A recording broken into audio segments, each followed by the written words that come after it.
یا ایھا الذین آمنوا صلوا علیہ وسلموا تسلیما اللہم صلی علی سیدنا و مولانا محمد وعلی آلہ وصحبہ وبارک وسلم۔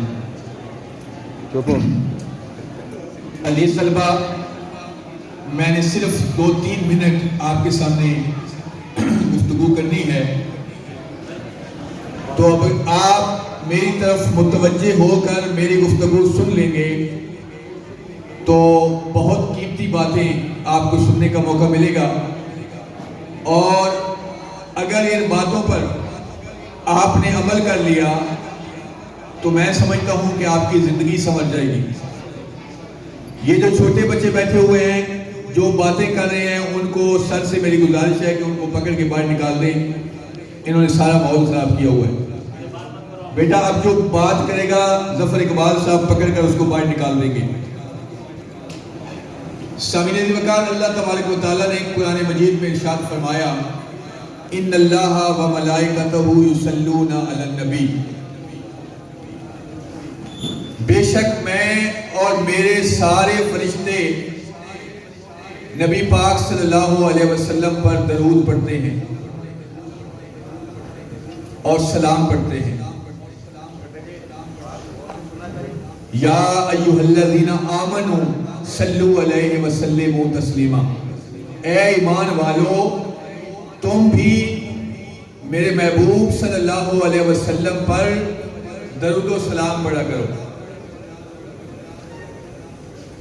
پہلے بچوں، غور کرنے کی بات ہے کہ اللہ تعالیٰ نے ہمیں بے شمار حکم دیے، بے شمار احکامات اللہ تعالیٰ نے قرآن مجید کے اندر احکامات اللہ نے صادر فرمائے۔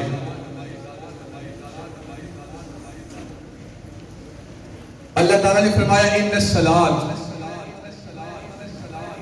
نماز ادا کیا کرو، لیکن وہ خود نماز نہیں پڑھتا، اور کم و بیش قرآن مجید کے اندر 700 مرتبہ نماز پڑھنے کا حکم ہے، لیکن اللہ پاک خود نماز نہیں پڑھتا۔ وہ اس شان سے بے نیاز ہے، وہ مالک ہے، اور یہ مخلوق کا کام ہے۔ اللہ نے فرمایا کہ زکوٰۃ دیا کرو، لیکن اللہ خود زکوٰۃ نہیں دیتا۔ اللہ نے فرمایا کہ جن لوگوں کی جو لوگ صاحب استطاعت ہیں وہ میرے گھر کا حج کیا کریں، لیکن اللہ حج نہیں کرتا۔ اور بے شمار کام میں یہاں پہ بیان کر سکتا ہوں۔ مثالاً میں نے 3 کام آپ کے سامنے بیان کر دیے کہ اللہ نے ہمیں ان کاموں کا حکم دیا اور وہ کام وہ خود نہیں کرتا۔ واحد کام ایسا ہے درود پاک کہ اللہ تعالیٰ نے فرمایا کہ میں بھی پڑھتا ہوں، میرے فرشتے بھی پڑھتے ہیں، اور اے ایمان والو آپ بھی میرے محبوب پر درود پاک پڑھا کرو۔ یہ واحد کام ہے کہ جس کام میں اللہ نے اپنی مخلوق کو خود اپنے ساتھ شریک کر لیا ہے، وہ کتنا عظمت والا کام ہے۔ یہ وہ کام ہے کہ جس حالت میں بھی پڑھیں آپ، جب بھی پڑھیں، جس وقت پڑھیں، یہ ریجیکٹ نہیں ہوتا، یہ قبول ہی قبول ہے۔ کیونکہ آپ سوچیں نا، اللہم صلی علی، اے اللہ تو پڑھ درود و سلام، تو اللہ نے جو خود پڑھنا ہے وہ تو قبول ہی قبول ہے۔ تو اس لیے عزیز طلبہ، یہ بڑا فضیلت والا کام ہے۔ اس کی اتنی فضیلت ہے، احادیث مبارکہ میں آقا علیہ الصلوۃ والسلام نے اس قدر درود پاک پڑھنے کی فضیلت بیان کی کہ اگر انسان بیان کرنا شروع کر دے تو اس کے لیے کئی گھنٹے درکار ہیں۔ میں صرف ایک حدیث آپ کے سامنے بیان کروں گا، اور یہ آپ سے گزارش کروں گا کہ درود پاک کو اگر آپ اپنی زندگی کا معمول بنا لیں تو اس سے بڑا اجر والا، اس سے بڑا ثواب والا اور اس سے بڑا درجے والا کوئی عمل نہیں ہے۔ آقا علیہ السلام نے فرمایا کہ جو شخص مجھ پر ایک مرتبہ درود پڑھے گا اس کو 10 نیکیاں ملیں گی، اس کے 10 گناہ معاف ہو جائیں گے، اس کے 10 درجے بلند ہوں گے۔ یہ بڑی معروف حدیث ہے۔ ایک اور مقام پر آقا علیہ السلام نے فرمایا کہ جو شخص ہر روز دن میں ایک دن میں میرے اوپر کم از کم 50 مرتبہ درود پاک پڑھے گا، قیامت والے دن میں اس کے ساتھ مصافحہ کروں گا۔ قیامت والے دن آقا علیہ السلام فرما رہے ہیں کہ میں اس کے ساتھ ہاتھ ملاؤں گا۔ عزیز طلبہ یہ سوچیں کہ جس شخص کے ساتھ قیامت والے دن ہمارے آقا صلی اللہ علیہ وسلم ہاتھ ملا لیں گے، وہ جہنم میں جا سکتا ہے؟ جس شخص کو آقا علیہ السلام کے مبارک ہاتھوں نے چھو لیا، وہ جہنم کی جو آگ ہے اس کے اوپر حرام ہو جائے گی۔ کیوں؟ آقا علیہ السلام ایک روز مسجد سے نماز پڑھنے کے بعد گھر تشریف لائے۔ حضرت عائشہ صدیقہ رضی اللہ تعالی عنہ تندور کے ساتھ روٹیاں لگا رہی تھی۔ میرے آقا نے فرمایا کہ عائشہ لاؤ ایک پیڑا مجھے دو، میں ایک روٹی آپ کو بنا کر دیتا ہوں۔ جب ساری روٹیاں حضرت عائشہ نے بنائیں اور تندور کے ساتھ لگائیں، ایک روٹی میرے آقا نے بنائی اور وہ تندور کے ساتھ لگائی، ساری روٹیاں پک گئیں۔ ایک روٹی جو میرے آقا نے لگائی تھی وہ آٹا اسی طرح گیلا رہا۔ حضرت عائشہ حضور کے پاس گئیں اور عرض کی یا رسول اللہ صلی اللہ علیہ وسلم، جو روٹی آپ نے تندور کے ساتھ لگائی ہے وہ پک نہیں رہی۔ تو حضور نے کہا عائشہ، جس چیز کو مصطفیٰ کے ہاتھ لگ جاتے ہیں آگ اس کو چھونے کی جسارت نہیں کر سکتی۔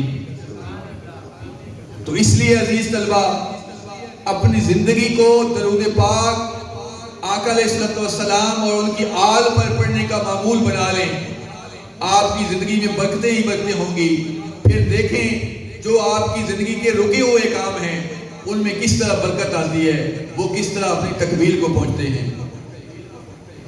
ایک اور مجھے واقعہ یاد آ گیا، یہ میں آج کل شام کو میں نے ایک اور ٹاپک چنا اور میں نے سوچا تھا کہ اس موضوع پر میں بات کروں گا۔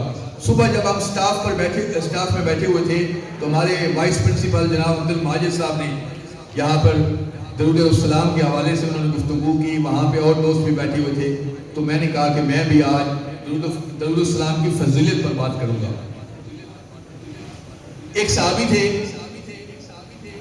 حضور صلی اللہ علیہ وسلم کے، ایک دفعہ حضور نے فرمایا کہ میرے صحابہ اگر میں نے آپ کے ساتھ کوئی زیادتی کی ہے تو آج وہ آپ مجھ سے بدلہ لے لیں، جو بھی میں نے آپ کے ساتھ زیادتی کی آپ مجھ سے اس کا بدلہ لے سکتے ہیں۔ ایک صحابی کھڑے ہوئے، انہوں نے کہا کہ یا رسول اللہ آپ نے مجھے ایک دفعہ ایک کوڑا مارا تھا تو میں بھی اس کا بدلہ لینا چاہتا ہوں۔ حضور نے کہا لے لیں۔ انہوں نے کہا کہ جب آپ نے مجھے کوڑا مارا تھا تو میری کمر کے اوپر میں قمیض نہیں تھی، آپ کو قمیض اتاری، حضور نے قمیض اتاری اور انہوں نے آگے بڑھ کے حضور کی جو مہر نبوت تھی اس کو چوم لیا اور عرض کی یا رسول اللہ صلی اللہ علیہ وسلم، یہ میں نے اس لیے کہا کہ میں نے آپ سے سنا تھا کہ جس شخص نے میری مہر نبوت کا دیدار کر لیا یا اس کو چھو لیا اس پر جہنم کی جو آگ ہے وہ حرام ہو جائے گی اور وہ جنتی ہوگا۔ تو آقا علیہ السلام نے وہاں پر پھر یہ بشارت دی کہ اگر آپ میں سے کسی نے جنتی کو دیکھنا ہے تو میرے صحابی کو دیکھ لیں۔ اس لیے عزیز طلبہ اپنی زندگی میں معمول بنائیں، کم از کم آپ 100 مرتبہ درود پاک روزانہ پڑھیں۔ اس کے بعد اپنی زندگی میں برکتوں کو دیکھیں۔ کہ آپ کی زندگی میں کس طرح برکتیں آتی ہیں، کس طرح آپ کو سبق جلدی یاد ہوتا ہے، کس طرح آپ کو علم کے ساتھ محبت ہوتی ہے، کس طرح آپ نماز پڑھنے کا آپ کو دل کرتا ہے۔ جو بے برکتیاں اور بے عملیاں اور نحوستیں ہماری زندگی میں داخل ہیں، درود پاک کی برکت سے وہ سب دور ہو جائیں گی۔ اللہ تبارک و تعالیٰ سے دعا ہے کہ اللہ تعالیٰ ہمیں عمل کی توفیق عطا فرمائے۔ ہم میلاد مناتے ہیں، لیکن میلاد کو اپنانا بھی ہے، حضور کی سیرت کو بھی اپنانا ہے۔ میلاد کا مہینہ تو ایک مہینہ ہوتا ہے ربیع الاول کا، جس میں ہم حضور کے تذکرے کرتے ہیں، حضور کا ذکر کرتے ہیں، حضور کی شان بیان کرتے ہیں، لیکن جو عمل ہے وہ پوری زندگی کے لیے ہے۔ ہم نے حضور کی سیرت کو اپنانا بھی ہے۔ ہم میلاد کو منانے والے بھی ہیں اور میلاد کو اور سیرت کو اپنانے والے بھی ہیں۔ تو میں زیادہ ٹائم آپ کا اس لیے نہیں لے رہا کہ ہمارے درمیان موجود ہیں نقشبندی صاحب، جو کہ خاص طور پہ آج میں نے ان سے ریکویسٹ کی ہے اور وہ انہوں نے اپنے آفس سے چھٹی کی ہے۔ اس کے بعد علی عباس صاحب بھی تشریف لائے ہیں، جو کہ سلیم صاحب کے شاگرد رشید ہیں، تو انہوں نے بھی پڑھنا ہے، بچے بھی باقی ہیں۔ تو اب میں اسی کے ساتھ اجازت چاہتا ہوں۔ اللہ تبارک و تعالی ہمیں عمل کی توفیق عطا فرمائے۔